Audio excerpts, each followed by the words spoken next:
À la une de l'actualité, les primaires socialistes en Essonne avec la barre des 50 000 votants qui a été dépassée. Comme ailleurs, le trio de tête, c'est Hollande, Aubry et Montebourg. Patrice Arditi et les équipes de Téléssonne vont revenir sur cette journée pas comme les autres.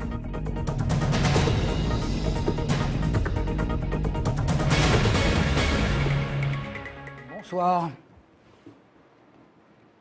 C'est un succès. Écoutez, le double de ce que nous espérions, c'est un succès. C'est un énorme succès de nos formations politiques, mais de tous les Français qui veulent que ça change en 2012.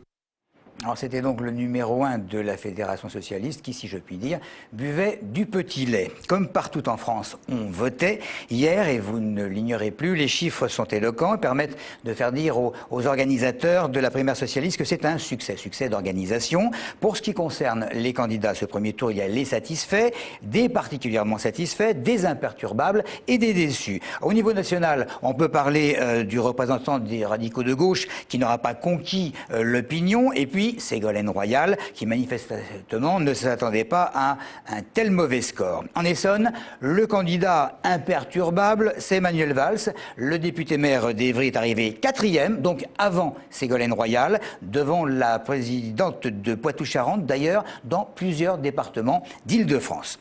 Alors, plus de 50 000 votants dès les premières heures de la matinée, dans les 257 bureaux ouverts. Selon les observateurs, la participation essonnienne aurait été moins visible dans les quartiers populaires que dans les centres-villes. Bien entendu, toutes les personnalités de gauche n'ont pas manqué leur rendez-vous, bulletin à la main, ainsi que minimum la petite pièce de 1 €. Et ce sont donc plus de 51 000 € qui ont été récoltés dans le département pour ce premier tour. À Paris, le bras droit de Martine Aubry, qui généralement ne court pas les médias, ne s'est pas fait prier pour intervenir à l'antenne. François Lamy. Il reste 6 jours et demi. 6 jours et demi pour continuer à convaincre les citoyens, pour augmenter le nombre d'électeurs. Et puis, je n'ai pas de doute. Dimanche prochain, Martine Aubry sera la candidate du Parti socialiste. Et en mai prochain, elle battra Nicolas Sarkozy. Et quelques dizaines de minutes auparavant, Yves Hupstenberger recueillait dans le département un certain nombre de commentaires sur le terrain. Je trouve que c'est une formule adaptée à notre temps. Les gens du peuple doivent pouvoir exprimer ce qu'ils pensent. Au moins, c'est le reflet de l'électeur, du particulier. Beaucoup plus que quand le candidat est désigné par un bureau ou comme ça se faisait auparavant. Comme ça, au moins, il y a un candidat pour la gauche, il n'y aura pas une dilution des voix au moment du vote. Les primaires, c'est choisir peut-être le futur président de la République. Je trouve que c'est bien qu'on puisse choisir son candidat, puisque c'est la première fois qu'on le fait. On sait que l'arrivée dans l'ordre de ce premier tour, c'est François Hollande, Martine Aubry et Arnaud Montebourg. Les tractations d'avant-second tour ont évidemment débuté dès hier soir. Dans le camp des deux premiers, on courtise le troisième. Nous avons recueilli le témoignage de Thierry Mandon, le maire de Ris-Orangis. C'est intéressant parce que Ris-Orangis, c'est la ville dans laquelle Arnaud Montebourg réalise l'un de ses meilleurs scores. Arnaud, que je connais depuis maintenant très longtemps, a fait un très bon score. On le sentait un peu les 15 derniers jours. On voyait bien qu'il se passait quelque chose. C'est le produit, je crois, à la fois d'une ligne politique un peu différente par rapport aux grands candidats, sur les banques, sur la mondialisation. Enfin, il a un discours très spécifique. Et puis aussi, sûrement, d'un besoin de renouvellement, de nouvelles têtes. Lui n'a jamais été ministre, n'a jamais été vraiment responsable de quoi que ce soit. Et je pense qu'il y a aussi cet aspect-là dans la primaire. Thierry Mandon, conseiller politique d'Arnaud Montebourg. À droite, à présent, mais souvent dans l'opposition à Nicolas Sarkozy, le député maire de hier, qui n'a pas semblé surpris par les résultats d'hier. D'abord, je crois que beaucoup ont été surpris par le nombre de votants, ce qui montre le besoin de politique des Français. Deuxième point, c'est qu'il y a eu un besoin de renouvellement, et en témoigne le score de Montebourg. Et je pense que c'est la confirmation que les Français en ont assez de cette mondialisation et la manière dont elle fonctionne. Alors ce second tour, il se prépare activement et au bout du vote, il y aura celui ou celle qui vraisemblablement affrontera le chef de l'État. Mais qu'est-ce qu'on attend d'un président en fait ? Qu'il pense à la France avant ses intérêts personnels. Qu'il soit honnête, rigoureux, puis qu'il redresse un peu la France. J'attends d'un président de la République qui fasse changer les choses, vraiment. Qu'il redonne en gros confiance aux Français. Qui reviennent sur toutes les contre-réformes qui ont été faites pendant le mandat de Sarkozy.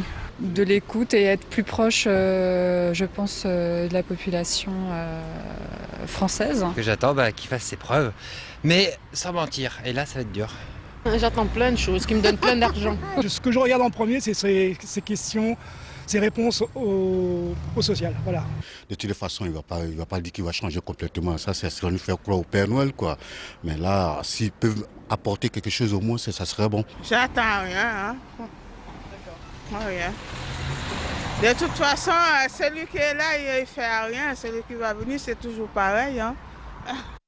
Alors pour la petite histoire, ce premier tour aura rapporté au Parti socialiste entre 3,2 millions et 3,7 millions d'euros auprès des 2,5 millions de votants, et puisque vous savez qu'il y avait la possibilité de donner plus qu'1 euro avant de déposer son bulletin. Des bulletins qui pourront peut-être se voir proposés à l'achat d'ici quelques années à la Grande Braderie de Longjumeau. Une braderie importante, c'est un événement historique dans la ville. L'ancienne Grande Rue, baptisée François Mitterrand, c'est comme chaque année noircie de monde. Plusieurs milliers de visiteurs, que ce soit dans la partie commerçante ou la partie brocante. Et bien entendu, la maire de la ville ne pouvait manquer cette manifestation à laquelle elle semble très attachée. La fête annuelle de Longjumeau, ça correspond bien au tempérament de Longjumeau, qui est une ville commerçante. On était la première ville relais de poste sur la route d'Orléans, donc ça a toujours été commerçant. Dans le temps, les gens venaient changer de chevaux, s'arrêter à l'auberge, en profitaient pour faire un peu de commerce. Aujourd'hui, ça se traduit avec une rue commerçante à laquelle on tient beaucoup, un cœur qui bat là autour des boutiques. Et la braderie, c'est l'occasion de le faire battre un peu plus fort une fois dans l'année et de se retrouver autour de quelque chose un peu festif. Voilà, alors on a parlé du succès de cette primaire, donc niveau organisation, du succès de la braderie de Longjumeau. On va terminer par les regrets de plusieurs équipes sportives essonniennes. Une véritable pluie de défaites, m'a dit Olivier Roche. Et on commence avec du foot. En CFA, Viry recevait Romorantin pour la 8e journée de CFA. Les hommes d'Isaac Ngata se sont inclinés pour la 6e fois de la saison, et cela en 8 rencontres. Les Essonniens, auteurs d'une première mi-temps insipide, se sont remobilisés en 2e et encaissent un but dans les dernières minutes de la partie. Au classement, Viry pointe à la 16e place, à une longueur d'avance du premier relégable. En CFA2, première défaite de la saison pour Fleury-Mérogis. Le promu essonnien, rapidement mené 2-0, a su revenir dans la partie et même égaliser avant de craquer en fin de match. Au classement, les hommes de Stéphane Cabrelli cèdent la place de leader à Roy-Noyon. Ce même leader justement qui se déplaçait à Sainte-Geneviève, le club essonnien mené 1-0 parvient à décrocher le nul après une égalisation en fin de match. Au classement, les Génovéfins sont 10e avec 13 points. Chez les filles, douche froide pour Juvisy. Vainqueur du premier choc de la saison face à Montpellier la semaine passée, les joueuses de Sandrine Mativet se sont inclinées 4-1 face à Saint-Etienne et laissent filer des points précieux dans la course au titre. En handball, dénouement cruel pour Massy, les Essonniens s'inclinent 35-36 face à Mulhouse et enregistrent leur 4e défaite d'affilée. Les hommes de Benjamin Brault, qui menaient pourtant 17-13 à la mi-temps, se sont vus rejoindre par les Mulhousiens, qui ont profité des erreurs massicoises mais aussi d'un arbitrage très sévère. Au classement, Massy est 12e avec 7 points. En rugby, le RCME n'est plus invincible. Les hommes de Jeff Dubois ont concédé leur première défaite de la saison sur le terrain de Mâcon. Battus 24-18, les Essonniens cèdent leur place de leader à Lille. Voilà pour l'essentiel de l'actualité, merci.